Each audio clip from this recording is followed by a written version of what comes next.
Good morning, everyone. Welcome to the Hindu analysis of 7th July 2021. అన్ని upload చేస్తానండి, miss అయినవన్నీ upload చేస్తాను ఒకటి తర్వాత ఒకటి. రేపటితో అంతా కంప్లీట్ అయిపోతుంది. మనం by Monday we will come on track. మనం చక్కగా మండే నుంచి ఏ రోజు దారో చేసుకుంటాం. ఓకేనా? కొద్దిగా గొంతు బాగాలేదు, కొద్దిగా యాక్సిడెంట్ అయింది, మీ అందరికీ చెప్పాను. అందుకే కొద్దిగా ఏమనుకోవద్దు ఒక్కసారి. రైట్, చూడండి. So before starting today's Hindu analysis, ఒక చిన్న అనౌన్స్మెంట్ అండి. యూపీఎస్సీ ఇన్ఫినిటీ కోర్స్ మీరు చక్కగా ఆప్ట్ చేసుకోవచ్చమ్మా. జస్ట్ 40,000 నుంచి స్టార్ట్ అవుతుంది. Prelims, mains plus interview approach, integrated అప్రోచ్లో ఉండడం అనేది జరుగుతుంది. లైఫ్ టైం వ్యాలిడిటీతో రావడం అనేది జరుగుతుంది. బేసిక్స్ నుంచి, పునాదుల నుంచి, లోతుల నుంచి మొదలుపెట్టి పూర్తి అడ్వాన్స్ లెవెల్ వరకు మిమ్మల్ని తీసుకెళ్లే పూర్తి బాధ్యత మాది. సో బిగినర్ ఫ్రెండ్లీగా ఉంటుందండి. మీరు జాయిన్ అయినప్పుడే మీకు అసలు ఏమీ రాదు యూపీఎస్సీ గురించి అని మేము విజువలైజ్ చేసుకునే మీకు చెప్పడం అనేది జరుగుతుంది. ఫ్యాకల్టీ చాలా ఓపిక్గా చెప్తారు, 100 సార్లు అడిగినా చెప్తారు. సో డీటెయిల్డ్గా వెళ్తాం. సో ఇంటెన్సివ్ లెర్నింగ్ అనేది ఉంటుంది, కేర్ ఉంటుంది, సపోర్ట్ ఉంటుంది. దాంతోపాటు స్టూడెంట్ సెంట్రిక్ అప్రోచ్ అనేది ఉంటుందమ్మా. సో మీరు ఎన్నిసార్లు అడిగితే అన్నిసార్లు చెప్పడం అనేది జరుగుతుంది. బెటర్ కేర్ అండ్ సపోర్ట్ కూడా మీకు ఉండడం అనేది జరుగుతుంది. చక్కగా మీరు జాయిన్ అవ్వచ్చు. లైఫ్ టైం వ్యాలిడిటీ ఎవ్వరు ఇవ్వట్లేదండి కంట్రీలో, మన ఎల్టీఎక్స్ క్లాసెస్ వాళ్ళు మాత్రం ఇస్తున్నారు. చక్కగా జాయిన్ అయ్యే ప్రయత్నం చేయండి. 15th జూలై లోపు జాయిన్ అయితే 10% మీకు ఆఫ్ కూడా ఉండడం అనేది జరిగింది. సో 10% ఆఫ్ కూడా యూపీఎస్సీ కోర్సెస్ మీద ఉంది కాబట్టి చక్కగా జాయిన్ అవ్వండి. యూపీఎస్సీ రికార్డెడ్ తీసుకుంటే 40,000 rupees recorded, no cost EMI. మీ క్రెడిట్ కార్డు ఉంటే చక్కగా నో కాస్ట్ ఈఎంఐ ద్వారా రికార్డెడ్ పే చేస్తే జస్ట్ 45,000కే మీకు రావడం అనేది జరుగుతుంది. లైవ్ ప్లస్ రికార్డెడ్ 50,000ది జస్ట్ 45,000కే ఇస్తున్నామండి. అప్ ఫ్రంట్ సింగిల్ పేమెంట్ చేస్తే. Live plus recorded no cost EMI కావాలి అంటే 49,500 అవుతుంది. లైవ్ ప్లస్ రికార్డెడ్ ఇన్స్టాల్మెంట్స్ కావాలంటే 60,000 కాకుండా 54,000 అవ్వడం అనేది జరుగుతుంది. సో చక్కగా ఉపయోగించుకోండి. వైజ్ మన అమ్మ భాషలో, తెలుగు భాషలో డీటెయిల్డ్గా నేర్చుకుంటాం. నన్ను నమ్మి జాయిన్ అవ్వండి, మీ నమ్మకం ఒమ్ము కాదు. And current affairs course, the fees is just 5,000 rupees. Current affairs monster అనుకుంటారు, బట్ డీటెయిల్డ్గా కరెంట్ అఫైర్స్ కవర్ చేయడం అనేది జరుగుతుంది. నన్ను నమ్మి జాయిన్ అవ్వండి. మీరు నేర్చుకోవడమే కాదు, వేరే వాళ్ళకు కూడా చెప్పేంత స్థాయికి మీరు వస్తారు. జాయిన్ అవ్వాలి అనుకుంటే ఇది ప్రత్యూష మేడం నెంబర్ అమ్మ, 7893899553. మేడంకి ఫోన్ చేసి చక్కగా జాయిన్ అయ్యే ప్రయత్నం చేయండి. నన్ను నమ్మండి, మీకు చాలా చాలా వాల్యూ ఎడిషన్ అయితే ఉంటుంది. So current affairs course join అయిన వాళ్ళకి అవ్వాలనుకునే వాళ్ళకి ఒకటి చెప్తాను. సో విత్ ఇన్ 6 months మీరు జాయిన్ అయిన తర్వాత 6 months me dedication and time నాకు ఇవ్వండి. You will master current affairs. Current affairs మీరు మీరు నేర్చుకోవడమే కాదు, వేరే వాళ్ళకి కూడా చెప్తారు. ఆ స్థాయికి వస్తారు, ట్రస్ట్ మీ. అర్థమైందా? ధారాళంగా మాట్లాడగలుగుతారు 10 విషయాల మీద. అది నేను ప్రామిస్ చేస్తున్నాను. రైట్. సో మరి మన హిందూ అనాలిసిస్ స్టార్ట్ చేద్దాం. జాగ్రత్తగా వినండి అమ్మా. ఈ రోజు హిందూ అనాలిసిస్ లో మనం మాట్లాడుకునే మొదటి ఆర్టికల్ వచ్చేసి Bengal passes resolution to set up council. Very very important article అమ్మా, regarding GS paper 2, polity related article నాన్న. డీటెయిల్డ్ గా మాట్లాడదాం. ఈ ఆర్టికల్ ని జాగ్రత్తగా వినండి. ఈ ఆర్టికల్ నేను ద హిందూలోని ఢిల్లీ ఎడిషన్ లో పేజ్ నెంబర్ 8 నుంచి సెలెక్ట్ చేసుకున్నాను. సో చక్కగా డీటెయిల్డ్ గా మాట్లాడదాం. ఇందుకే న్యూస్ లోకి వచ్చింది ఏంటో ఇక్కడే చెప్పేస్తాను చూడండి. West Bengal government legislative council కోసం రిజల్యూషన్ అనేది పాస్ చేయడం అనేది జరిగింది. మీ అందరికీ తెలుసు, India follows by cameral system. So కానీ కొన్ని రాష్ట్రాలకి బోత్ లెజిస్లేటివ్ అసెంబ్లీ అండ్ దాంతోపాటు లెజిస్లేటివ్ కౌన్సిల్ ఉంటాయి. బోత్ విధాన సభ అండ్ విధాన పరిషత్ ఉంటాయి. కానీ కొన్ని రాష్ట్రాలకి ఓన్లీ విధాన సభ మాత్రమే ఉంటుంది, విధాన పరిషత్ అనేటటువంటిది ఉండదు. సో ఎన్ని స్టేట్స్ కి బోత్ విధాన సభ, విధాన పరిషత్ రెండు ఉన్నాయి అంటే ఏ ఏ స్టేట్స్ అబ్సల్యూట్ బైకామరల్ సిస్టమ్ అనేది ఫాలో అవ్వడం అనేది జరుగుతుంది అని నాకు కామెంట్ బాక్స్ లో తెలియజేయండి. సో మనకి ఇప్పటి వరకు వెస్ట్ బెంగాల్కి ఓన్లీ విధాన సభ ఉంది కానీ విధాన పరిషత్ లేదు. ఇప్పుడు ఏమనుకుంటున్నారు, విధాన సభని యాడ్ చేద్దాం అనుకుంటున్నారు వెస్ట్ బెంగాల్కి. సో అందుకోసం ఒక రిజల్యూషన్ అనేది పాస్ చేయడం అనేది జరిగింది under article 169 of the constitution. భారత రాజ్యాంగంలోని 169వ అధికరణ ఏదైతే ఉంటుందో దాన్ని బేస్ చేసుకొని లెజిస్లేటివ్ కౌన్సిల్ ని ఏర్పాటు చేద్దాం అనుకుంటున్నారు. ఇంతకీ లెజిస్లేటివ్ కౌన్సిల్ అంటే ఏంటి సార్, కంపోజిషన్ ఏంటి, దాంతోపాటు దానికి క్రియేషన్, అబాలిషన్ ఎలా జరుగుతుంది, రిలేటెడ్ ఆర్టికల్స్ ఏంటి, ఇవన్నీ డీటెయిల్డ్గా మాట్లాడదాం. జాగ్రత్తగా వినండి అన్న. మొత్తం డీటెయిల్డ్గా మాట్లాడే ముందు చిన్న రిక్వెస్ట్ అండి, నా ఎక్స్ప్లెనేషన్ వస్తున్నట్టయితే కీప్ లైకింగ్ అవర్ వీడియోస్, మీ ఫ్రెండ్స్తో షేర్ చేసుకోండి, ఎలా ఉందో కామెంట్ చేయండి, డౌట్స్ ఏమున్నా కూడా కామెంట్ చేయండి, అక్కడ రిప్లై ఇస్తాను. ఓకేనా? సో అంటే మీరు మీరు లైక్ చేస్తే ఎక్కువ మందికి వెళ్తుంది, ఎక్కువ మందికి బెటర్ ఎఫర్ట్స్ అనేవి ఉంటాయి. Thank you so much. ఒకసారి ఆర్టికల్ డిస్కస్ చేద్దామని జాగ్రత్తగా వినండి నాన్న. మొదట abolition or creation of a legislative council. అంటే లెజిస్లేటివ్ కౌన్సిల్ ఉన్న స్టేట్స్ కి లెజిస్లేటివ్ కౌన్సిల్ ని తీసివేయడానికి, అబాలిష్ చేయడానికి, లెజిస్లేటివ్ కౌన్సిల్ లేని states like West Bengal now వాటికి లెజిస్లేటివ్ కౌన్సిల్ ని క్రియేట్ చేయడానికి ఎటువంటి ప్రొసీజర్ ఉంటుంది, ఏ ఆర్టికల్ దీని గురించి మాట్లాడడం అనేది జరుగుతుంది. సో ఏ ఆర్టికల్ మాట్లాడుతుందన్న అంటే ఇప్పుడే చెప్పుకున్నాం కదా, article 169 of the constitution talks about the abolition and creation of legislative council. మరి లెజిస్లేటివ్ కౌన్సిల్ ని అబాలిష్ చేయాలన్నా క్రియేట్ చేయాలన్నా ఎవరు చేయొచ్చు అంట సార్ అంటే పార్లమెంట్ చేయొచ్చు అంటున్నా. ఎవరు చేయొచ్చు? పార్లమెంట్ చేయొచ్చు. పార్లమెంట్ ఒక లెజిస్లేటివ్ కౌన్సిల్ ని అబాలిష్ చేయాలన్నా లేకపోతే కొత్తగా ఒక లెజిస్లేటివ్ కౌన్సిల్ ని క్రియేట్ చేయాలన్నా పార్లమెంట్ లో ఎంత మెజారిటీ రావాలి సార్ అంటే సింపుల్ మెజారిటీ వస్తే సరిపోతుంది. ఎంత మెజారిటీ? సింపుల్ మెజారిటీ వస్తే సరిపోతుంది.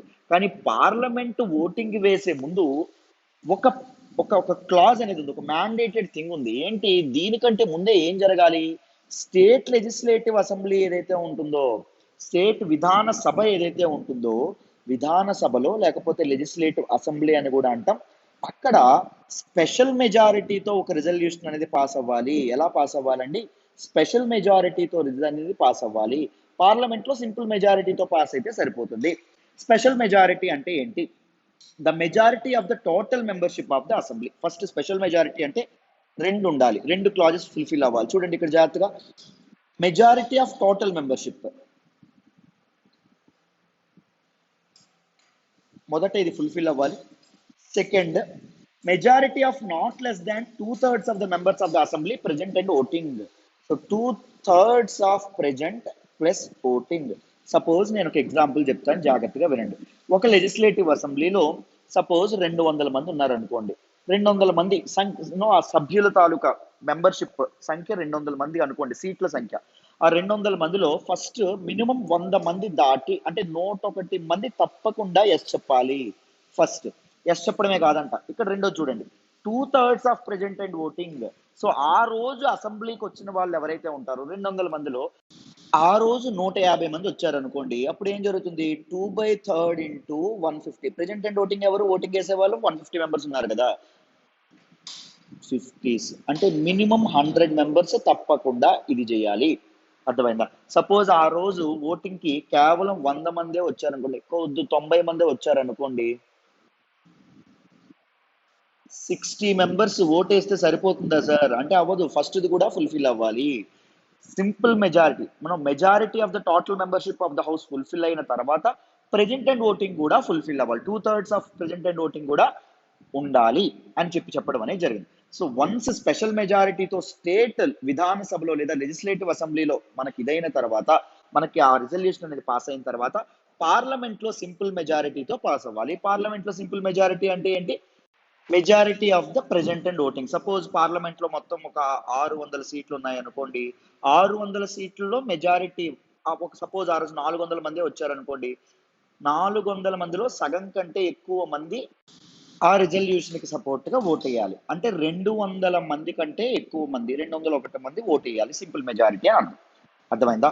సో ఇలా మనం ఒక లెజిస్లేటివ్ కౌన్సిల్ ఏదైతే ఉంటుందో దాన్ని అబాలిషన్ కానీ క్రియేషన్ కానీ చేయొచ్చు. అర్థమైందా? సో ఒకవేళ లెజిస్లేటివ్ కౌన్సిల్ ఉందనుకోండి, ఇప్పుడు ఆంధ్రప్రదేశ్ ఉంది, ఆంధ్రప్రదేశ్ కి లెజిస్లేటివ్ కౌన్సిల్ ఉంది, అక్కర్లేకపోతే ఆంధ్రప్రదేశ్ స్టేట్ అసెంబ్లీలో ఫస్ట్ ఏం చేస్తుంది? అబాలిషన్ కోసం ఒక రిజల్యూషన్ పాస్ చేస్తుంది. దాని తర్వాత ఎక్కడికి వెళ్తుంది తుది నిర్ణయం? పార్లమెంట్కి వెళ్తుంది. పార్లమెంట్ ఏం చేయాలి? సింపుల్ మెజారిటీతో కూడా యాక్సెప్ట్ చేయాలి. సపోజ్ ఇప్పుడు వెస్ట్ బెంగాల్ కి మన తాలూకు లెజిస్లేటివ్ కౌన్సిల్ లేదు, వెస్ట్ బెంగాల్ ఏం చేద్దాం అనుకుంటుంది? క్రియేట్ చేద్దాం అనుకుంటుంది. క్రియేట్ చేయడానికి స్టేట్ లెజిస్లేటివ్ అసెంబ్లీలో ఏం జరగాలి? స్పెషల్ మెజారిటీతో పాస్ అవ్వాలి. అండ్ మన తాలూకా పార్లమెంట్ ఏదైతే ఉంటుందో పార్లమెంట్ లో సింపుల్ మెజారిటీతో పాస్ అవ్వాలి. అలా అబాలిషన్ అండ్ క్రియేషన్ జరుగుతుంది. Now let us talk about the composition of legislative council. So చూడండి అన్న, కంపోజిషన్. ఈ కంపోజిషన్ గురించి మాట్లాడేటటువంటి ఆర్టికల్ ఏంటమ్మా అంటే ఆర్టికల్ 171 ఆఫ్ ద కాన్స్టిట్యూషన్ ఏదైతే ఉంటుందో అది కంపోజిషన్ ఆఫ్ లెజిస్లేటివ్ కౌన్సిల్ గురించి చెప్పడం అనేది జరుగుతుంది. So under article 171 of the constitution ఒక లెజిస్లేటివ్ కౌన్సిల్ ఏదైతే ఉంటుందో it shouldn't have more than 1/3 of the total strength of the state assembly. State అసెంబ్లీలో సపోజ్ 90 సీట్లు ఉన్నాయి అనుకోండి. సో మొత్తం ఎంత ఉండాలి? 30 మంది కంటే ఎక్కువ ఉండకూడదు ఇక్కడ ఉజ్జాయింపుగా. కానీ ఇంకొక క్లాజ్ ఉంది. Not less than 40 members. Minimum 40 members అయితే తప్పకుండా ఉండాలి. 90 మంది ఉన్నప్పటికీ నీకు ఎంత ఉండాలి? లెజిస్లేటివ్ కౌన్సిల్ సభ్యులు 40 మెంబర్స్ ఉండాలి. సపోజ్ ఇక్కడ చూడండి, మనకి 150 మెంబర్స్ స్టేట్ లెజిస్లేటివ్ అసెంబ్లీలో సభ్యులు ఉన్నారనుకోండి. లెజిస్లేటివ్ కౌన్సిల్లో ఎంత వరకు ఎలోడ్? 50. ఓన్లీ అప్ టు 50 వరకే ఉండాలి, 50 దాటకూడదు. అర్థమైందా అని చెప్పడం అనేది జరిగింది. And not less than 40 members. 40 members కంటే తక్కువ మంది కూడా లెజిస్లేటివ్ కౌన్సిల్లో సభ్యులు ఉండకూడదు. అండ్ దాంతోపాటు రాజ్యసభ ఎలా అయితే మనకి సెంటర్లో మనకి కంటిన్యూయింగ్ ఛాంబర్గా ఉంటుందో, అండ్ మన తాలూకా లెజిస్లేటివ్ కౌన్సిల్ కూడా కంటిన్యూయింగ్ ఛాంబర్గా ఉండడం అనేది జరుగుతుంది.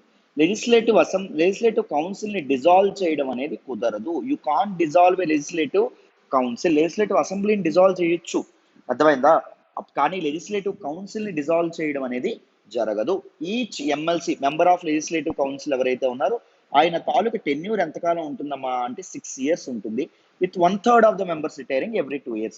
సో లెజిస్లేటివ్ కౌన్సిల్లో ఉండేటటువంటి 1/3 మొత్తం సభ్యుల్లో 1/3 మెంబర్స్ ఎవ్రీ 2 years, ప్రతి 2 సంవత్సరాలకి రిటైర్ అవ్వడం అనేది జరుగుతుంది. ఎందుకని చెప్పాం కదా ఆల్రెడీ, డిజాల్వ్ చేయడం అనేది జరగదు. మనకు సేమ్ రాజ్యసభ ఎలా అయితే ఉంటుందో పనిచేస్తుందో ఇక్కడ కూడా అదే మనకు ఉండడం అనేది జరుగుతుంది. So this is the composition of our legislative council.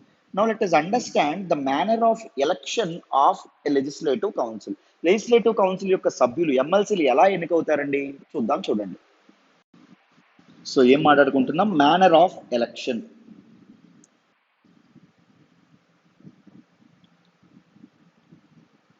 వీళ్ళు ఎలా ఎన్నిక కాబడతారో చూడండి. 1/3 ఆఫ్ ద ఎమ్మెల్సీస్ ఎవరైతే ఉన్నారో, 1/3 ఆఫ్ ద ఎమ్మెల్సీస్ ని స్టేట్ ఎమ్మెల్యేస్ ఎవరైతే ఉన్నారో, లెజిస్లేటివ్ అసెంబ్లీ యొక్క సభ్యులు ఎవరైతే ఉన్నారో వాళ్ళు ఎన్నుకోవడం అనేది జరుగుతుంది. ఎనదర్ 1/3 మెంబర్స్ ఎవరైతే ఉన్నారో by a special electoral comprising sitting members of local governments. Local governments ఏవైతే ఉన్నాయో లోకల్ గవర్నమెంట్స్ యొక్క సభ్యులు ఎవరైతే ఉంటారో వాళ్ళు ఎన్నుకోవడం అనేది జరుగుతుందండి. అర్థమైందా? అంటే లోకల్ గవర్నమెంట్స్ అంటే మనకు పంచాయతీలు కానీ, మున్సిపాలిటీలు కానీ, బ్లాక్ లెవెల్ ఇవేవైతే ఉంటాయి వీళ్ళందరూ లోకల్ గవర్నమెంట్స్ ఎవరైతే ఉన్నారో వీళ్ళు ఎన్నుకోవడం అనేది, సభ్యులు ఎవరైతే ఉన్నారో వాళ్ళు ఎన్నుకోవడం అనేది జరుగుతుంది. అండ్ 1/12 మెంబర్స్ ఎవరైతే ఉన్నారో వాళ్ళని టీచర్స్ ఎన్నుకోవడం అనేది జరుగుతుంది. ఇంకొక 1/12 మెంబర్స్ ఎవరైతే ఉన్నారో వాళ్ళని గ్రాడ్యుయేట్స్ ఎవరైతే ఉన్నారో గ్రాడ్యుయేట్స్ ఎన్నుకోవడం అనేది జరుగుతుంది. అంటే గ్రాడ్యుయేషన్ కంప్లీట్ చేసే వాళ్ళ తాలూకా ఒక ఎలక్టోరల్ అనేది తయారు చేస్తారన్నమాట, వాళ్ళు ఎన్నుకోవడం అనేది జరుగుతుంది. And the rest of the members, remaining members ఎవరైతే ఉన్నారో వాళ్ళని గవర్నర్ అపాయింట్ చేయడం అనేది జరుగుతుంది. Rest of the 1/6 members governor appoint చేయడం అనేది జరుగుతుంది. సో దీని నుంచి అంటే లిటరేచర్లో బాగా పెర్ఫామ్ చేసే వాళ్ళు కానీ, సైన్స్లో బాగా పెర్ఫామ్ చేసే వాళ్ళు కానీ, లేకపోతే సోషల్ సర్వీస్ ఫిలాంథ్రపిస్టులు వీళ్ళందరూ ఉంటారు కదా, వీళ్ళందరూ ఎవరైతే ఉంటారో ఇలాంటి వాళ్ళని గవర్నర్ తన చేతులతో అపాయింట్ చేయడం అనేది జరుగుతుంది అన్నమాట. అర్థమైందా? దీస్ ఆర్ నామినేటెడ్ మెంబర్స్ అని చెప్పడం అనేది జరుగుతుంది. This is how the MLCs ఎవరైతే ఉన్నారో, మెంబర్ ఆఫ్ లెజిస్లేటివ్ కౌన్సిల్స్ ఎవరైతే ఉన్నారో వాళ్ళు ఎన్నుకోబడ్డం అనేది జరుగుతుంది. But there is an argument. So నిజంగా లెజిస్లేటివ్ కౌన్సిల్ అనేది అవసరమా? లెజిస్లేటివ్ కౌన్సిల్ ఎందుకు అవసరం? లెజిస్లేటివ్ కౌన్సిల్ యొక్క ఇదేంటి?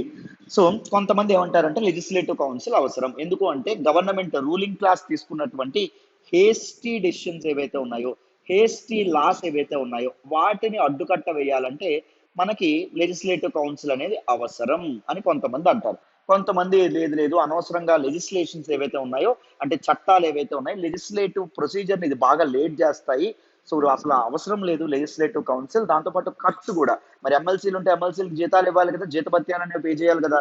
సో అనవసరంగా లెజిస్లేటివ్ కౌన్సిల్ పెట్టి ఎందుకు అనవసరంగా మనం ఖర్చు పెంచుకోవడం, మన రాష్ట్ర ఖజానా ఏదైతే ఉంటుందో ఖజానా నుంచి ఖర్చు అనేది చేయడం అని చెప్పి చాలా మంది అంటూ ఉంటారు. There is still an argument. మీరేమంటారు? ఇంతకీ లెజిస్లేటివ్ కౌన్సిల్ ఒక గవర్నమెంట్కి అవసరమా, లేకపోతే లెజిస్లేటివ్ కౌన్సిల్ ఒక గవర్నమెంట్కి అవసరం లేదా? మీరేమంటారు? మామూలుగా కొంతమంది లెజిస్లేటివ్ కౌన్సిల్ని ఉపయోగించుకొని వీళ్ళు ఏం చేస్తారు, ఇప్పుడు స్టేట్ ఎమ్మెల్యేస్ ఎంతమంది తీసుకుంటారు? 1/3 మెంబర్స్ని తీసుకుంటారు కదా. సో వీళ్ళు ఏం చేస్తారంటే స్టేట్ ఎమ్మెల్యేస్ ఎమ్మెల్సీ పొజిషన్లు కూడా అమ్మేసుకుంటారు అన్నమాట. సో పొలిటికల్ పార్టీస్ అమ్మేసుకుంటాయి ఎమ్మెల్సీ పొజిషన్స్ కూడా. ఇలాంటివి జరుగుతూ ఉంటాయి. మన లెజిస్లేటివ్ కౌన్సిల్ అనేది ఉంటుంది. మీ ఒపీనియన్ ఏంటి? లెజిస్లేటివ్ కౌన్సిల్ నిజంగా అవసరం అంటారా? లేకపోతే లెజిస్లేటివ్ కౌన్సిల్ అబాలిష్ చేయాలి, అసలు అవసరం లేదంటారా? సో మీ తాలూకు ఒపీనియన్ నా కామెంట్ బాక్స్లో తెలియజేయండి. ఓకేనా? మరి నెక్స్ట్ ఆర్టికల్ డిస్కస్ చేద్దాం. జాగ్రత్తగా వినండి అమ్మా. ఈ రోజు హిందూ అనాలిసిస్ లో మనం మాట్లాడుకునే నెక్స్ట్ ఆర్టికల్ చూడండి నాన్న. Panel on Naga issue to meet on July 9th. Very very important article regarding GS paper 3 నాన్న. సెక్యూరిటీలో మనం మాట్లాడుకోవడం అనేది జరుగుతుంది. చాలా చాలా ఇంపార్టెంట్ ఆర్టికల్. ఈ ఆర్టికల్ నేను ద హిందూలోని ఢిల్లీ ఎడిషన్ లో పేజ్ నెంబర్ 5 నుంచి సెలెక్ట్ చేసుకోవడం అనేది జరిగింది. జాగ్రత్తగా వినండి. క్లియర్ గా ఈ ఆర్టికల్ ఎక్స్ప్లెయిన్ చేసే ప్రయత్నం చేస్తాను. బ్యాక్గ్రౌండ్ నుంచి మాట్లాడతాం. ఇంతకీ నాగా ఇష్యూ ఏంటి, నాగా పీస్ ప్రాసెస్ ఏంటో తెలుసుకుందాం. జాగ్రత్తగా వినండి అమ్మ. ఈ ఆర్టికల్లోకి వెళ్లే ముందు మనం ఒకసారి నార్త్ ఈస్ట్ ఇన్సర్జెన్సీ గురించి కొంత మాట్లాడుకోవాలి. దీస్ నార్త్ ఈస్టర్న్ స్టేట్స్ ఏవైతే ఉన్నాయో, నార్త్ ఈస్టర్న్ మనకి 7 సిస్టర్స్ ఆఫ్ నార్త్ ఈస్ట్ అంటాం. ఈ నార్త్ ఈస్టర్న్ స్టేట్స్ లో majority of the population tribal people ఉండడం అనేది జరుగుతుంది.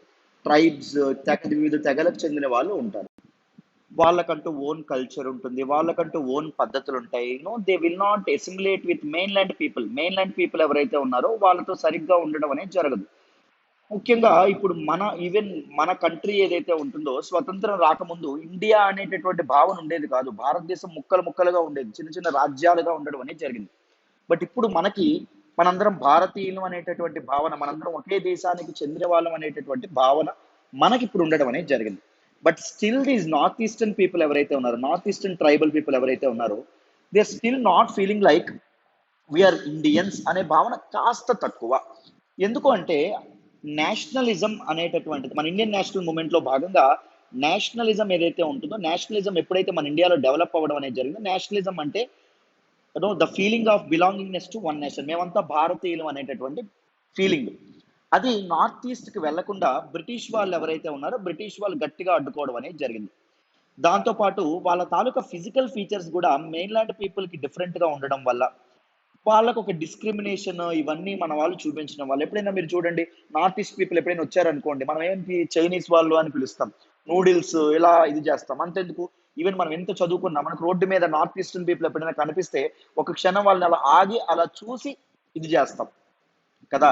సో ఎప్పుడైతే ఈవెన్ ఇన్ ద ఇండిపెండెంట్ ఎరా ఎప్పుడైతే వాళ్ళని మనం డిస్క్రిమినేట్ చేయడం మొదలు పెట్టామో, so they don't feel like we are Indians, మేము భారతీయులు అనేటటువంటి భావన, అందరితో పాటు మేము ఒకటే అనే భావన వాళ్ళకి లేదు. సో అందుకోసం అని చెప్పి ఎప్పటి నుంచో these tribal people wanted their own independence, they wanted their own state freedom. వాళ్ళకంటూ స్వతంత్రం కావాలి, వాళ్ళకంటూ సావరెంటీ కావాలి అని చెప్పి ట్రైబల్ పీపుల్ కోరుకున్నారు. అక్కడ నుంచి మనకి నార్త్ ఈస్ట్ ఇన్సర్జెన్సీ ఏదైతే ఉంటుందో, ఇన్సర్జెన్సీ అనేది మొదలైంది. ఇన్సర్జెన్సీ అంటే ఏంటి అంటే ఆర్మ్డ్ రెబలియన్ అమ్మ, తిరుగుబాట్లు అంటాం.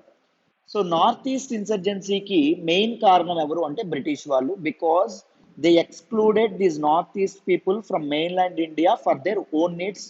వాళ్ళ కోసం వాళ్ళని ఎక్స్క్లూడ్ చేయడం అనేది జరిగింది.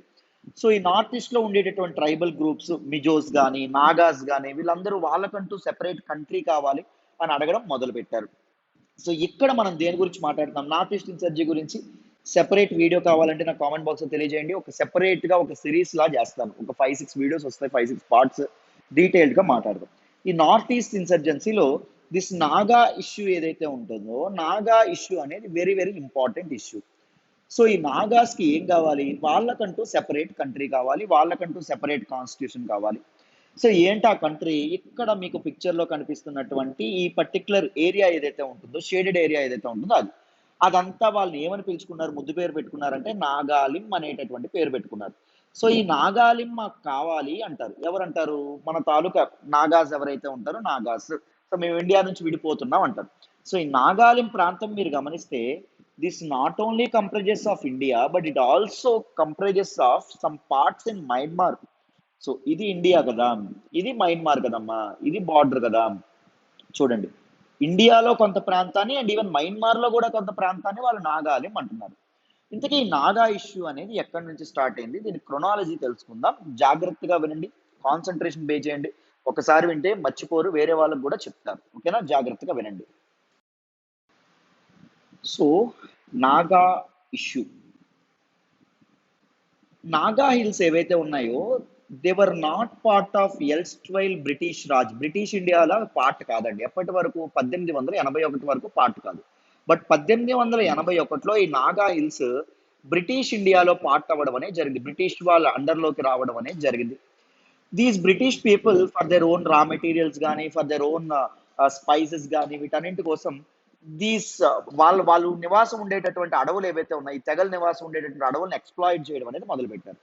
సో ఈ నాగాస్ ఎవరైతే ఉన్నారో, ఈ నాగాస్ కి బ్రిటిష్ వాళ్ళ మీద కోపం రావడం అనేది జరిగింది. వాళ్ళు కూడా చాలా చాలా ఆర్మ్డ్ అప్రైజల్స్కి వెళ్ళారు బ్రిటిష్ వాళ్ళతో ఎగనెస్ట్ గా. బట్ ఏవి సక్సెస్ఫుల్ అవ్వలేదు. నాగాస్ కి ఏం అర్థమైందంటే మేమందరం కలిసిలేము. Nagas is not a single tribe, it is a combination of Nagas is actually ethnic community అమ్మ. It is a combination of 19 individual tribes. మొత్తం 19 వివిధ రకాల మేజర్ తెగలు ఏవైతే ఉంటాయి, ఇంపార్టెంట్ తెగలు ఏవైతే ఉన్నాయో అవి కలిసి నాగా ఎథ్నిక్ కమ్యూనిటీని ఏర్పడుతుంది. సో మేము ఈ ట్రైబ్స్ అన్ని కలిసి లేకపోవడం వల్ల బ్రిటిష్ వాళ్ళని ఓడించలేకపోతున్నాం, బ్రిటిష్ వాళ్ళ నుంచి మా ప్రాంతాన్ని లాక్కోలేకపోతున్నాం అని వీళ్ళకి అర్థమయ్యి వీళ్ళు ఏం చేశారు అంటే ఒక క్లబ్ ని స్టార్ట్ చేశారు. ఏం క్లబ్ అంటే అది నాగా క్లబ్ అనేటటువంటి ఒక క్లబ్ ని స్టార్ట్ చేశారు. ఎప్పుడు నాగా క్లబ్ ని స్టార్ట్ చేశారంటే 1918లో 1918లో స్టార్ట్ చేయడం అనేది జరిగింది. సో ఈ నాగా క్లబ్ ఏదైతే ఉంటుందో it started representing the whole majority major 19 tribes of Naga ethnic community. ఈ నాగా క్లబ్ ఏం చేసింది 1929లో 1929లో ఎప్పుడైతే మనకి ఇండియాకి సైమన్ కమిషన్ అనేది రావడం అనేది జరిగిందో సైమన్ కమిషన్ రిజెక్ట్ చేయడం అనేది కూడా జరిగింది. సో సైమన్ కమిషన్ కథ మీకు తెలుసనే అనుకుంటున్నాను. There is an act called government of India act 1919. వీటిని మనం మాంటెగో చెమ్స్ఫర్డ్ రిఫార్మ్స్ అని కూడా అంటాం. సో ఈ గవర్నమెంట్ ఆఫ్ ఇండియా యాక్ట్ 1919లో ఒక క్లాజ్ ఉంటుంది. ఏంటి, సరిగ్గా 10 సంవత్సరాల తర్వాత బ్రిటిష్ నుంచి ఒక కమిషన్ వస్తుంది, ఒక కమిటీ వస్తుంది. ఆ కమిటీ అనేది ఈ చట్టం ఎలా పనిచేస్తుంది, దాని తీరుతెన్నులు ఏవైతే ఉన్నాయో దాన్ని పరిశీలిస్తుంది, దాన్ని రివ్యూ చేస్తుంది అని చెప్తుంది. సో దాని ప్రకారంగానే గవర్నమెంట్ ఆఫ్ ఇండియా యాక్ట్ 1919 ప్రకారంగానే Simon commission, this is an all white commission. All white commission అంటే ఏంటి, అందరూ ఉన్న వాళ్ళందరూ తెల్లదొరలే. అందుకు సైమన్ కమిషన్ ని మన తాలూకు ఇండియన్స్ అందరూ రిజెక్ట్ చేయడం అనేది జరిగింది. సైమన్ గో బ్యాక్ నినాదంతో అందరూ రోడ్లు ఎక్కారు. సో దానిలో భాగంగానే లాలా లజపత్ రాయ్ ఎవరైతే ఉన్నారో ఆయన లాఠీ చార్జ్ గురై ఆయన చనిపోవడం అనేది కూడా జరిగింది. సో అదంతా వేరే విషయం. సైమన్ కమిషన్ ఎప్పుడైతే వచ్చిందో, సైమన్ కమిషన్ వస్తే ఈ నాగా క్లబ్ ఏం చేసింది, సైమన్ కమిషన్ రిజెక్ట్ చేసింది. ఏమని చెప్పింది, మీరు మమ్మల్ని పరిపాలించొద్దండి బాబు, మా మా పరిస్థితి మమ్మల్ని వదిలేయండి, మా కల్చర్ మీద మా తాలూకా దీని మీద మేము చక్కగా హ్యాపీగా ఉంటాం, దయచేసి మమ్మల్ని వదిలేయండి, please leave us alone to determine for ourselves as in ancient times. పాత కాలంలో ప్రాచీన కాలంలో ఎలా ఉందో ఫ్యూచర్ లో కూడా అలాగే మేము చూసుకుంటాం, మమ్మల్ని వదిలేయండి బాబోయ్ అన్నారు. ఎవరు, ఈ నాగా క్లబ్ ఎవరైతే ఉన్నారో వాళ్ళు. బట్ బ్రిటిష్ ఇంకా అప్రెసివ్ రూల్స్ ఈ ఫారెస్ట్ ఎక్స్ప్లాయిటేషన్ ఇదంతా పాల్పడడం అనేది జరిగింది. సో నాగా క్లబ్ ఏం చేసింది అంటే తర్వాత నాగా నేషనల్ కౌన్సిల్ గా మారడం అనేది జరిగింది 1946లో. సో ఈ నాగా క్లబ్ ఎలా ట్రాన్స్ఫార్మ్ అయిందండి, 1946లో పేరు మార్చుకొని రూపం మార్చుకొని నాగా నేషనల్ కౌన్సిల్ గా మారింది. ఇప్పుడు ఈ నాగా నేషనల్ కౌన్సిల్ కి కాస్త పవర్ కూడా ఎక్కువ చేకూరడం అనేది జరిగింది. సో ఈ నాగా నేషనల్ కౌన్సిల్ వెనుకున్నటువంటి గాడ్ ఫాదర్ ఎవరు అంటే ఫిజో అనేటటువంటి వ్యక్తి, వెరీ ఇంపార్టెంట్ పర్సన్. ఈయన పేరు గుర్తుపెట్టుకోవాలి, అర్థమైందా. సో ఈయన వల్ల north east insurgency peak stage కి వెళ్ళడం అనేది జరిగింది. నేను నార్త్ ఈస్ట్ ఇన్సర్జెన్సీ మీద సపరేట్ వీడియో చేసినప్పుడు చెప్తాను డీటెయిల్డ్ గా. సో 1946లో నాగా నేషనల్ కౌన్సిల్ ఏదైతే ఉంటుందో ఇది ఏర్పడింది. సో ఎప్పుడైతే స్వాతంత్రం వచ్చేస్తుంది, ఆఫ్టర్ క్విట్ ఇండియా మూమెంట్ స్వాతంత్రం రావడం మనకి చాలా చేరువైపోతుంది, స్వాతంత్రం వచ్చేస్తుంది భారతదేశానికి, ఇండిపెండెంట్ ఇండియా అనేది అవతరించబోతుంది అనే టైంలో 1947 ఆగస్టు 14న స్వాతంత్రం రావడానికి సరిగ్గా ఒక రోజు ముందు ఫిజో ఏం చేశారు అంటే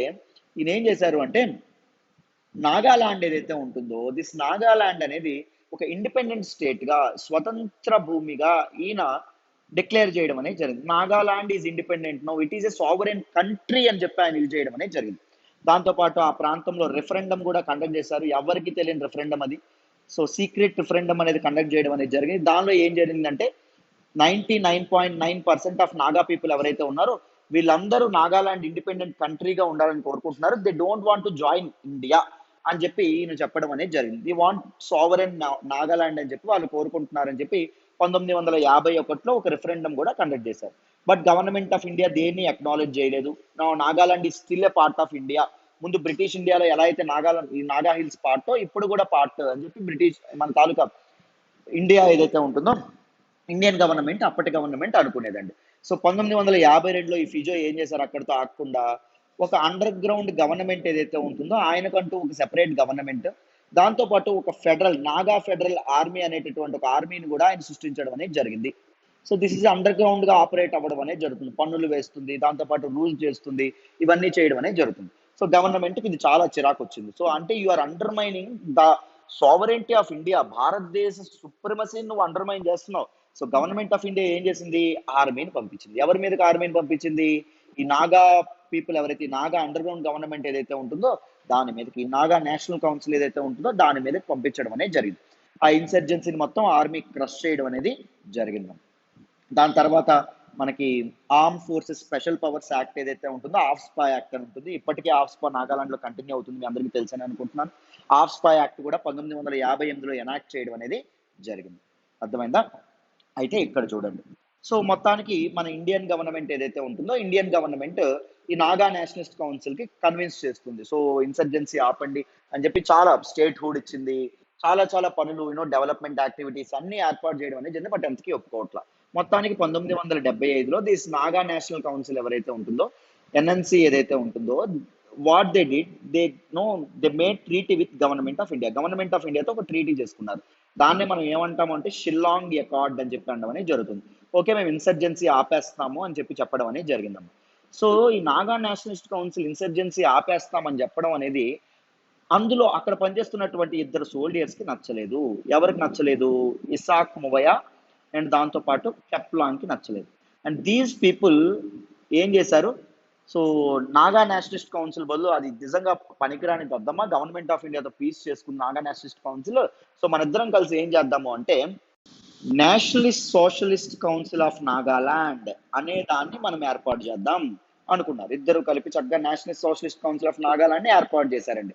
ఎప్పుడు 1985. ఎందుకు, so they don't they are very unhappy with, they are disappointed with this particular Shillong accord. ఆశయమే మర్చిపోతే ఎలాగా, మనకు నాగాలిం అనేటటువంటి సెపరేట్ స్టేట్ ఆశయం కదా, అది మర్చిపోతే ఎలాగా అని చెప్పి వీళ్ళు ఏం చేశారు, ఏర్పాటు చేశారు Nationalist socialist council of Nagaland. వీళ్ళు దేనికోసం పోరాడతారు, నాగాలిం అనేటటువంటి ప్రాంతం, నాగాలాండ్కి ఒక సెపరేట్ కంట్రీ హుడ్ కావాలి అనేటటువంటి విషయం గురించి వీళ్ళు పోరాడతారు అనమాట.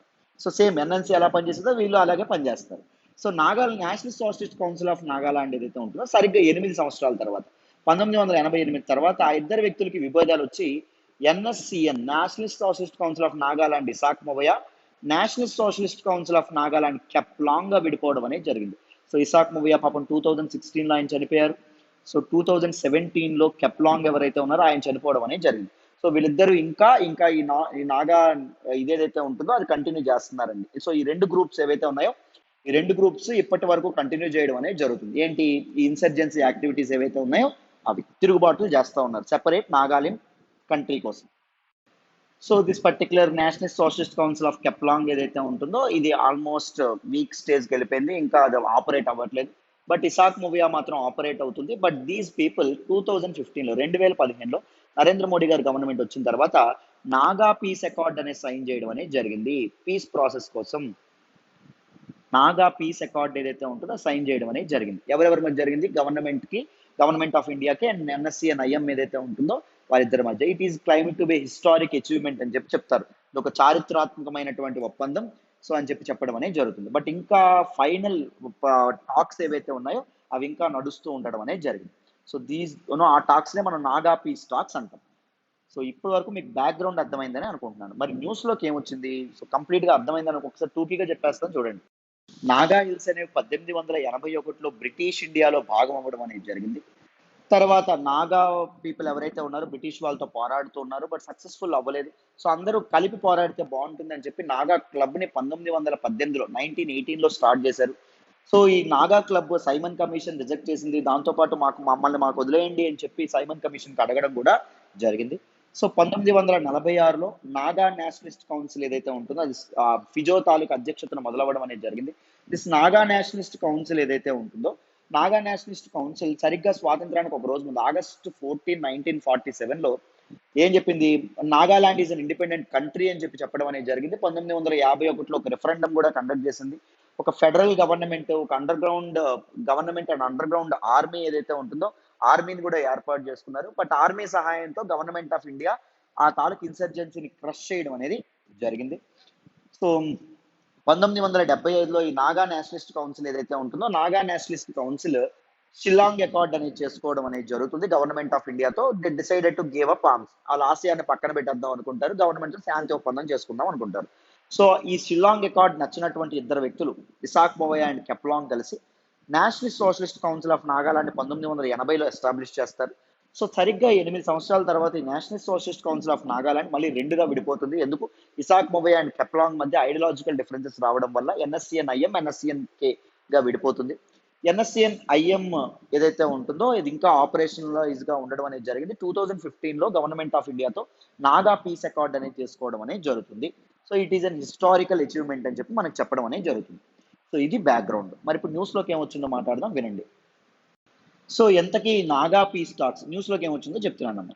ఈ నాగా పీస్ టాక్స్ ఏవైతే ఉన్నాయో ఇవి ఎంతకీ ఒక కొలిక్కి రావట్లేదని చెప్పి, సో ఎక్స్ట్రీమిస్ట్ గ్రూప్స్ కి గవర్నమెంట్ ఆఫ్ ఇండియాకి మధ్య జరుగుతున్నటువంటి చర్చలు ఎంతకీ ఒక ఎండ్ అనేది ఒక క్లైమాక్స్ స్టేజ్కి చేరుకోవట్ల. సో అందుకోసం అని చెప్పి నాగాలాండ్ స్టేట్ గవర్నమెంట్ ఏదైతే ఉంటుందో నాగాలాండ్ స్టేట్ గవర్నమెంట్ ఒక పార్లమెంటరీ కమిటీని ఏర్పాటు చేయడం అనేది జరిగింది. ఎవరు అధ్యక్షన అంటే నాగాలాండ్ యొక్క చీఫ్ మినిస్టర్ అధ్యక్షతన హెడెడ్ బై చీఫ్ మినిస్టర్ అధ్యక్షతన ఒక పార్లమెంటరీ కమిటీని ఏర్పాటు చేశారు. ఎందుకు అంటే ఈ long pending Nagaland political issue ఏదైతే ఉంటుందో దీనికి ఒక ఎండ్ అనేది పెట్టడానికి, ఒక చెక్ అనేది పెట్టడానికి. The core committee of his parliamentary panel ఏదైతే ఉంటుందో అది ఇప్పుడు మీట్ అవ్వబోతుంది. ఎప్పుడు మీట్ అవ్వబోతుంది అంటే July 9th మీట్ అవ్వబోతుంది అని చెప్పి మనకి న్యూస్లోకి రావడం అనేది జరిగింది. This is all about Naga piece talks and all. I hope ప్రతి ఒక్కరికి అర్థమైందని అనుకుంటున్నాను డీటెయిల్డ్గా. సో ఇంకొకసారి ఎవరిని అడిగితే చెప్పాలి, నేను ఏదైతే చెప్పానో 18 నుంచి ఎప్పుడైతే చెప్పానో అన్నీ చెప్పండి. Right, perfect. This is all about this particular article. మన నెక్స్ట్ ఆర్టికల్ డిస్కస్ చేద్దాం, జాగ్రత్తగా వినండి అన్న. ఈ రోజు హిందూ అనాలిసిస్ లో మనం మాట్లాడుకునే నెక్స్ట్ ఆర్టికల్ చూడండి అమ్మా, Tele Law services empowering voiceless. Very very important article regarding GS paper 2 governance లో మనం మాట్లాడుకోవడం అనేది జరుగుతుంది. చాలా చాలా ఇంపార్టెంట్ ఈ ఆర్టికల్. నేను దా హిందూలోని ఢిల్లీ ఎడిషన్ లో పేజ్ నెంబర్ 8 నుంచి సెలెక్ట్ చేసుకోవడం అనేది జరిగింది. జాగ్రత్తగా వినండి, క్లియర్ గా ఎక్స్ప్లెయిన్ చేసే ప్రయత్నం చేస్తాను. సో ఈ ఆర్టికల్ మీకు అర్థం కావాలంటే మొదట టెలీలా అంటే ఏంటో మీరు అర్థం చేసుకోవాలి. What do you mean by Telila? Telila means use of communications and information technology for the delivery of legal information and advice.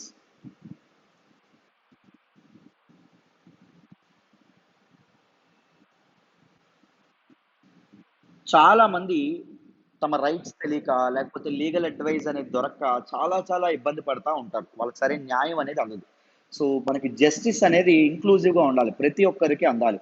Rural areas ఉంటారు, వాళ్ళకి ఎడ్యుకేషన్ అనేది సరిగ్గా ఉండదు, వాళ్ళకి ఒక లాయర్ని హైర్ చేసుకునేటటువంటి అవకాశం కూడా ఉండదు.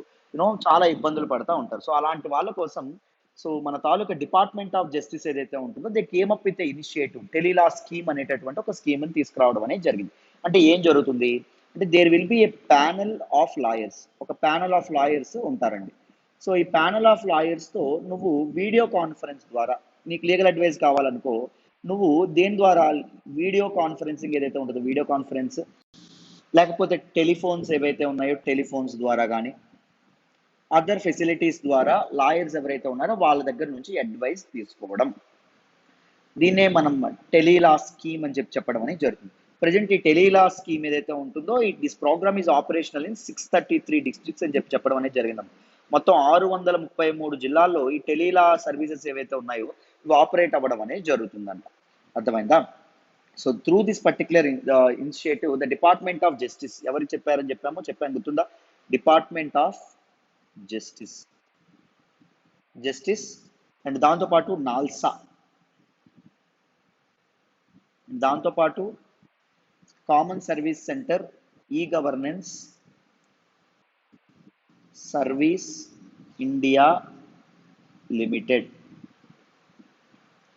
సో వీళ్ళందరూ కలిపి ఈ తాలూకా స్కీమ్ ఏదైతే ఉంటుందో దీన్ని తీసుకురావడం అనేది జరిగింది. నాల్సా అంటే మీ అందరికీ తెలుసని అనుకుంటున్నాను, national legal services authority of India చాలా చాలా ఇంపార్టెంట్, చాలాసార్లు హిందూ అనాలిసిస్లో కూడా మాట్లాడాం. సో వీళ్ళందరూ కలిపి ఇనిషియేటివ్ని తీసుకురావడం అనేది జరిగింది. So there will be common service centres ఏర్పాటు చేయడం అనేది జరుగుతుంది. ఒకవేళ నీకు లీగల్ అడ్వైస్ కావాలంటే నువ్వు ఆ కామన్ సర్వీస్ సెంటర్కి వెళ్తావు. ఆ కామన్ సర్వీస్ సెంటర్లో నీకు ఈ video conferencing and telephones infrastructure అంతా ఉంటుంది, using which you can contact these panel of lawyers. ఈ లాయర్స్ ఎవరైతే ఉంటారో వీళ్ళతో నువ్వు మాట్లాడి లీగల్ అడ్వైస్ అనేది పొందొచ్చు. అర్థమైందా? So this particular concept of Tele Law ఎందుకు దీన్ని తీసుకొచ్చారంటే to facilitate the delivery of legal advice through a panel of lawyers stationed at the state legal services authorities. సో సాల్సాస్ స్టేట్ లీగల్ సర్వీస్ అథారిటీస్ దగ్గర ఈ తాలూకా ప్యానల్ ఆఫ్ లాయర్స్ ఉంటారు. So through these common these సిఎస్సిస్ ఏవైతే ఉన్నాయో, common services centres ఏవైతే ఉన్నాయో, సిఎస్సిస్ కామన్ సర్వీసెస్ సెంటర్స్ ఏవైతే ఉన్నాయో వాటి ద్వారా నువ్వు వాళ్ళ తాలూకా సర్వీసెస్ అనేవి పొందొచ్చు. అర్థమైందా? So what is the importance of it? Gender justice ఏదైతే ఉంటుందో, జెండర్ ఎంపవర్మెంట్ ఏదైతే ఉంటుందో దానికి ఉపయోగపడుతుంది. దాంతోపాటు కోర్టుల చుట్టూ లేకపోతే లాయర్ల చుట్టూ తిరిగినటువంటి ఉమెన్ కానీ వీళ్ళందరూ ఎవరైతే వల్నరబుల్ పీపుల్ ఎవరైతే ఉన్నారో వాళ్ళకి న్యాయం అనేది అందుతుంది. అర్థమైందా? వకీల్ సాబ్లో ఒక డైలాగ్ ఉంటుంది, మీరు చూసే ఉంటారు అనుకుంటా సినిమాని. ఈ దేశంలో అడుక్కునేవాడికి అన్నం దొరుకుతుంది, కష్టపడేవాడికి చోటు దొరుకుతుంది, కానీ పేదవాడికి మాత్రం న్యాయం దొరకదు. సో ఆ న్యాయం కోసం పేదవాడికి కూడా న్యాయం అందాలి, ఇంక్లూజివ్ జస్టిస్ అనేది ఉండాలి అనేటటువంటి దీంతో ఈ టెలీలా స్కీమ్ ఏదైతే ఉంటుందో దాన్ని ఇంట్రడ్యూస్ చేయడం అనేది జరిగింది. సో ఎందుకు ఇప్పుడు న్యూస్లోకి వచ్చింది అంటే మొత్తం ఈ టెలీలా స్కీమ్ని అవైల్ చేసుకున్న వాళ్ళు 9 lakh బెనిఫిషరీస్కి చేరడం అనేది జరిగిందండి.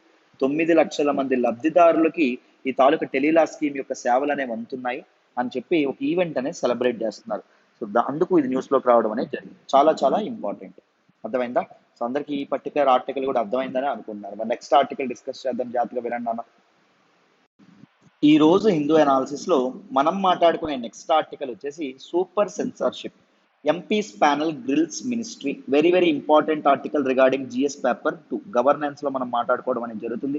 ఈ ఆర్టికల్ నేను హిందూలోని ఢిల్లీ ఎడిషన్ లో పేజ్ నెంబర్ 8 నుంచి సెలెక్ట్ చేసుకోవడం అనేది జరిగింది.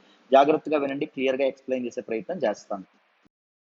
సో మీ అందరికీ తెలుసనే అనుకుంటున్నాను. ఈ ఆర్టికల్ దేని గురించి మాట్లాడుతుందంటే డ్రాఫ్ట్ సినిమాగ్రాఫ్ అమెండ్మెంట్ బిల్ ఏదైతే ఉంటుందో దాని గురించి.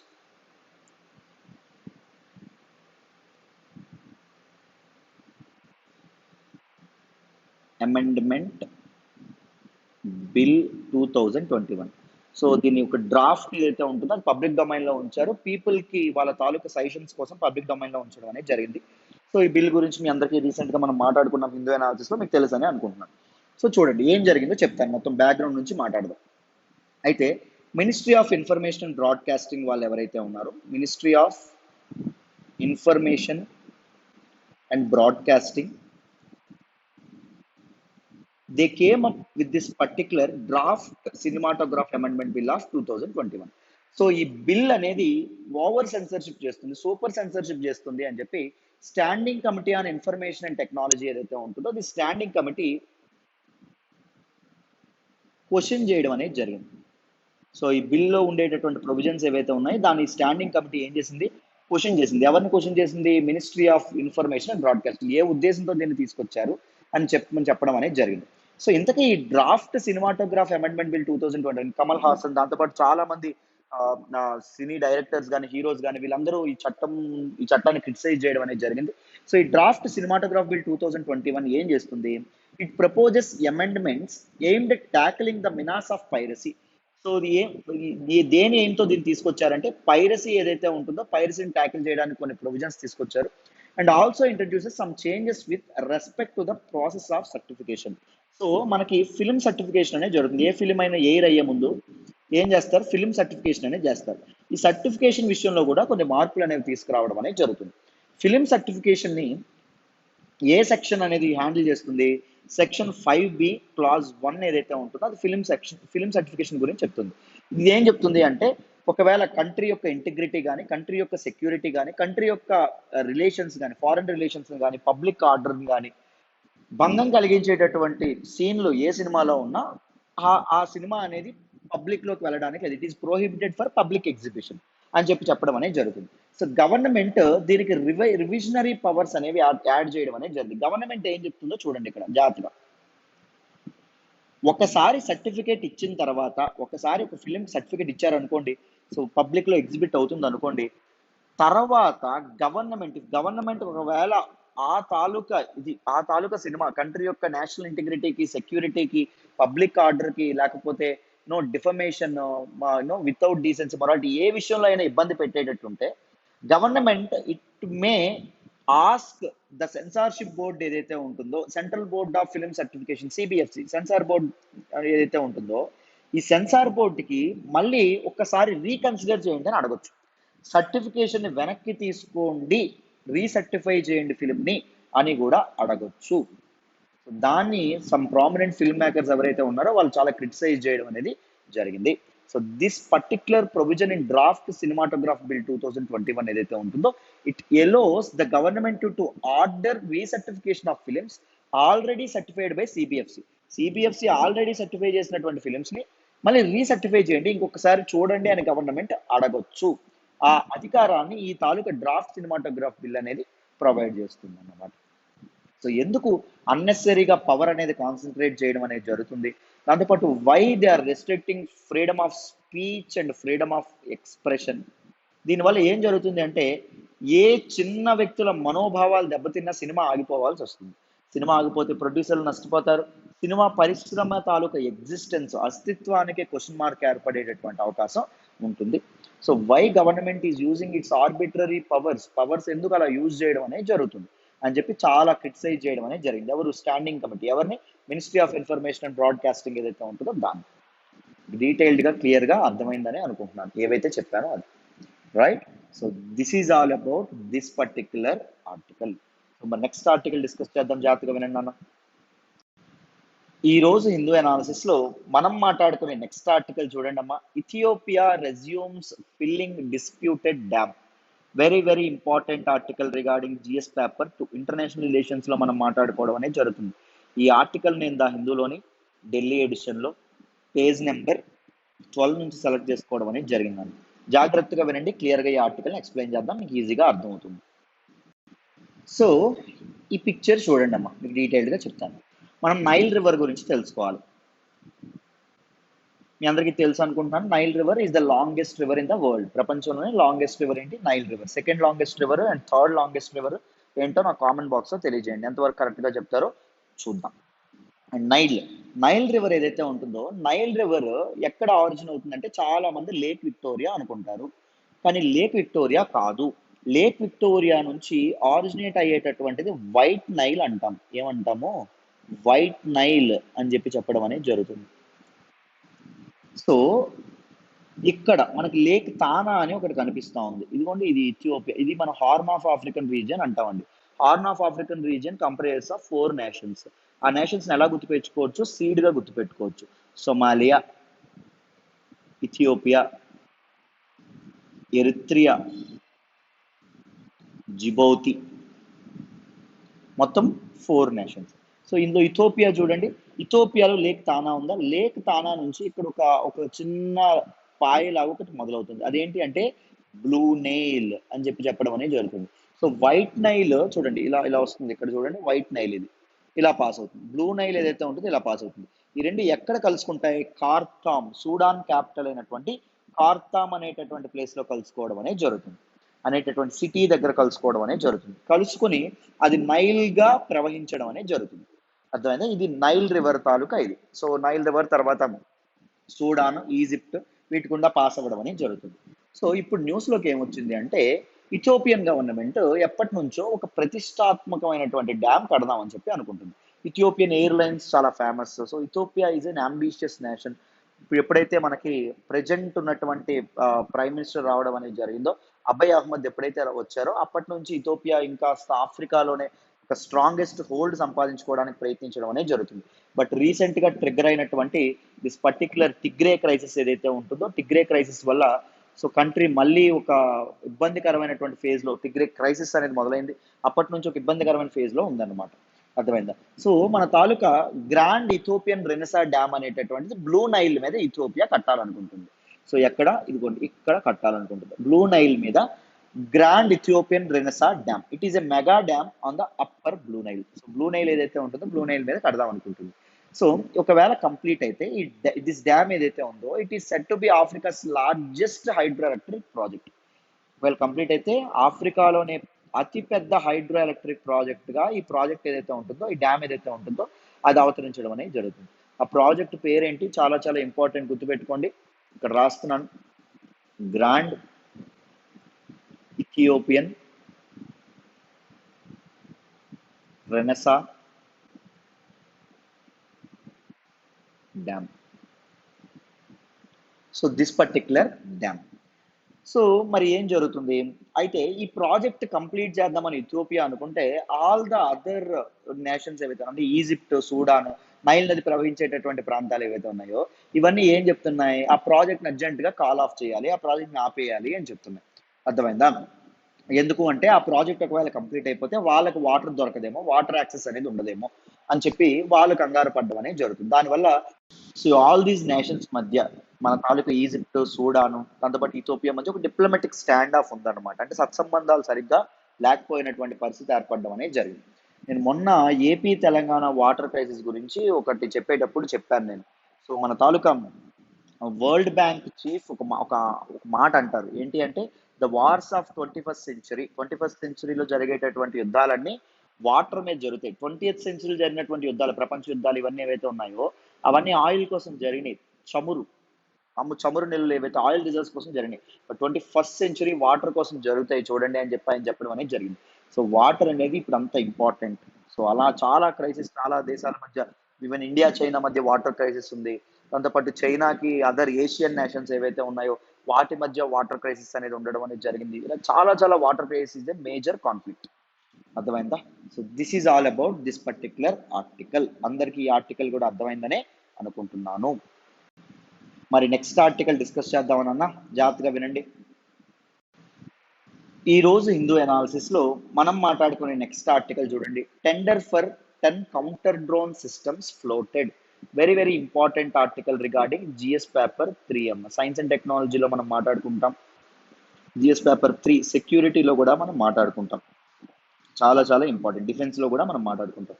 ఈ ఆర్టికల్ నేను దా హిందూలోని ఢిల్లీ ఎడిషన్ లో పేజ్ నెంబర్ 8 నుంచి సెలెక్ట్ చేసుకున్నాను.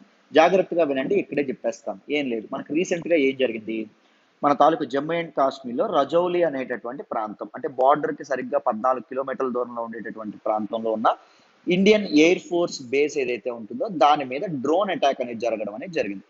సో ఒక డ్రోన్ అనేది 2 ఎక్స్ప్లోజివ్స్ ని క్యారీ చేస్తూ ఆ బేస్ మీద పడడం అనేది జరగడం అనేది జరిగింది. సో ఆ డ్రోన్ అటాక్ లో కొంత ఇన్ఫ్రాస్ట్రక్చర్ కూడా దెబ్బతినడం అనేది జరిగింది. సో గవర్నమెంట్ వెంటనే అలర్ట్ అయింది. జమ్మూ అండ్ కాశ్మీర్లోను, ఈ రజౌలి ప్రాంతంలోను డ్రోన్స్ ఏవైతే ఉన్నాయో డ్రోన్స్ యొక్క సేల్, డ్రోన్స్ యొక్క పొసెషన్ అండ్ డ్రోన్స్ యొక్క డిస్ట్రిబ్యూషన్ ఇవన్నీ బ్యాన్ చేయడం అనేది జరిగింది అండర్ సెక్షన్ 144. అండ్ దాన్ని కూడా మనం హిందూ అనాలిసిస్ లో చాలా సార్లు మాట్లాడాం. సో ఇప్పుడు ఇండియన్ ఎయిర్ ఫోర్స్ ఏం చేద్దాం అనుకుంటుంది అంటే ఈ అన్మాన్డ్ ఎయిర్ క్రాఫ్ట్ సిస్టమ్స్ ఏవైతే ఉన్నాయో అన్మాన్డ్ ఎయిర్ క్రాఫ్ట్ సిస్టమ్స్ ని కౌంటర్ చేయడానికి సిస్టమ్స్ ఏవైతే counter unmanned aircraft systems ఏవైతే ఉన్నాయో వాటిని ప్రొక్యూర్ చేద్దామని చెప్పి అనుకుంటుంది. మొత్తం ఎన్ని సిస్టమ్స్ అంటే 10 counter drone systems. 10 counter drone system procure చేద్దాం అనుకుంటుంది. దానికి టెండర్ రిలీజ్ చేయడం అనేది జరిగిందని, ఎవరు, Indian air force tender release చేయడం అనేది జరిగింది. బట్ ఎలాగా, ఫారిన్ కంపెనీస్ కాదు, ఓన్లీ ఇండిజినస్ రూట్ ద్వారా మాత్రమే, అంటే స్వదేశీ మన ఇండియాలో మ్యానుఫ్యాక్చరింగ్ ద్వారా మాత్రమే వాటిని ప్రొక్యూర్ చేయబోతున్నాం అని చెప్పడం అనేది జరిగింది. సో దీస్ పర్టిక్యులర్ సియూఎస్ ఏవైతే ఉన్నాయో counter unmanned aircraft systems ఏవైతే ఉన్నాయో they are design to detect, track, identify, designate, neutralise and hostile unmanned aerial systems, aircraft systems. So మొత్తం అన్మాన్డ్, సింపుల్ గా అన్మాన్డ్ ఎయిర్ క్రాఫ్ట్ సిస్టమ్ అంటే drone ని detect చేయడాన్ని, detect చేయడానికి, track చేయడానికి, identify చేయడానికి, డిజిగ్నేట్ చేయడానికి, న్యూట్రలైజ్ చేయడానికి, దాని మీద అటాక్ చేయడానికి ఈ తాలూకు సిస్టమ్స్ ఏవైతే ఉన్నాయో అవి ప్రొక్యూర్ చేయబోతున్నారు. అర్థమైందా? Very very important article. ప్రతి ఒక్కరికి ఈ ఆర్టికల్ కూడా అర్థమైందని అనుకుంటున్నాను. రైట్, నెక్స్ట్ ఆర్టికల్ డిస్కస్ చేద్దాం, జాగ్రత్తగా వినండి. ఈ రోజు హిందూ అనాలిసిస్ లో మనం మాట్లాడుకునే నెక్స్ట్ ఆర్టికల్ చూడండి, ఈ waste disposal lieutenant governor seeks means to integrate unorganised sector. Very very important article regarding GS paper 2. Governance లో మనం మాట్లాడుకుంటాం, జిఎస్ పేపర్ 3. ఎన్విరాన్మెంట్ అండ్ ఎకాలజీలో కూడా మనం మాట్లాడుకోవడం అనేది జరుగుతుంది. చాలా చాలా ఇంపార్టెంట్. ఈ ఆర్టికల్ నేను ద హిందూలోని ఢిల్లీ ఎడిషన్లో పేజ్ నెంబర్ 3 నుంచి సెలెక్ట్ చేయడం అనేది జరిగింది. జాగ్రత్తగా వినండి, క్లియర్గా ఎక్స్ప్లెయిన్ చేసే ప్రయత్నం చేస్తాను.